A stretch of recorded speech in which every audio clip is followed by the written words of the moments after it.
Le 25 mars dernier, la présidente de la Commission européenne et le président des États-Unis ont annoncé un accord de principe sur un nouveau cadre pour le transfert de données personnelles vers les USA. De nombreuses questions restent en suspens.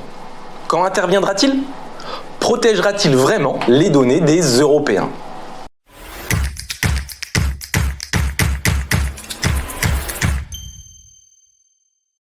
Par le passé, il était simple de transférer des données personnelles vers les États-Unis et donc de travailler avec des prestataires américains.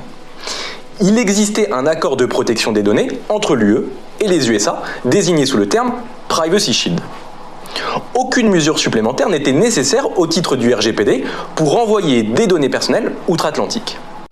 Mais en juillet 2020, les autorités européennes ont estimé que les programmes de surveillance américains n'étaient pas compatibles avec le RGPD et que les citoyens européens ne disposaient pas de recours effectif suffisant aux États-Unis.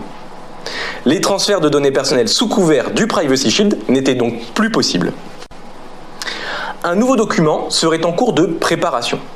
Pour l'heure, il ne s'agit que d'un accord de principe, le texte n'ayant pas encore été publié. Certains points clés du nouvel accord ont été communiqués. Ce dernier devrait prévoir de nouvelles règles et garanties contraignantes pour limiter l'accès aux données par les services de renseignement américains. Il devrait également proposer un recours auprès d'un tribunal dédié pour recevoir les plaintes des Européens. Les États-Unis doivent à présent concrétiser l'accord. Cela prendra donc un certain nombre de mois avant d'obtenir un accord définitif. Les associations de protection des données personnelles, dont celle à l'origine de l'invalidation du Privacy Shield, a indiqué vouloir étudier cet accord pour contrôler que les données des citoyens européens seront effectivement protégées. En cas de doute, elle entend faire recours. En définitive, il est difficile de savoir si cet accord verra le jour et perdurera dans le temps sans se faire retoquer par une juridiction.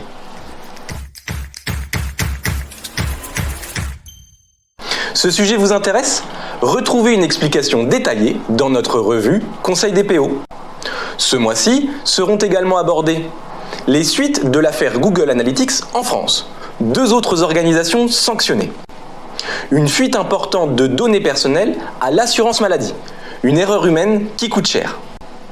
Et enfin, un petit guide pour mettre en place des questionnaires et sondages en toute conformité.